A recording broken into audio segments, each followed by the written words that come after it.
Are we in a spot right now where, and in the day and age with the playoffs meaning everything, that kids who have NFL draft grades on them of significance are going to start thinking about not playing anymore? In a playoff game? No. Oh. If the team's not making the playoffs. Yeah, I can see right that. now in the 12, again, you know, we're getting further and further away of the importance of, if you will, bowl games, with all due respect to those who wear those loud jackets. And the bowls mean a lot to communities. But are we in that spot now where some players are going to start thinking about being done for the year? I think so. There's two points to this. The first point is, I know of a story last year that I think is well known in scouting circles of a skill position player who was pretty well regarded in the draft, decided to come back and play in the bowl game, got hurt, couldn't leave, because he was still would have been in recovery mode for the draft process. So he had to come back for this year. Right.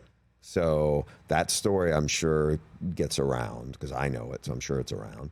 The other part, and I don't know how this affects it, because I think it's different in different cases, but now you have guys with NIL contracts.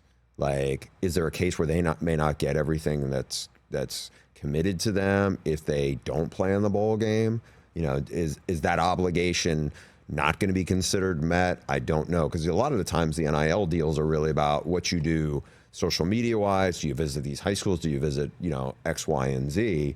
It's not necessarily about whether you played in X amount of games, but I don't know how some of the contracts are written and what the levers are that may prohibit that. Yeah, and the reason why I ask is, well, first of all, obviously I have my own football program that I'm worried about right now, and there's some big-time players on it. I'm wondering if we're going to start seeing big-time players and programs that are already here towards the beginning of November make business decisions. Certainly, since we saw a rash in early October of players saying, I'm redshirting, because I'm already looking down the road and I'm seeing we're not going to get playing time here, and I'm redshirting. I'm just going to stop playing this year. And I'm wondering if this might actually lead to more programs having players sit because they're already looking at the combine. Yeah, and I think that will absolutely happen, because I think it happens, and sometimes it doesn't really get out, where, oh, this person has shut it down, or maybe there's an injury and the injury is a season ending where,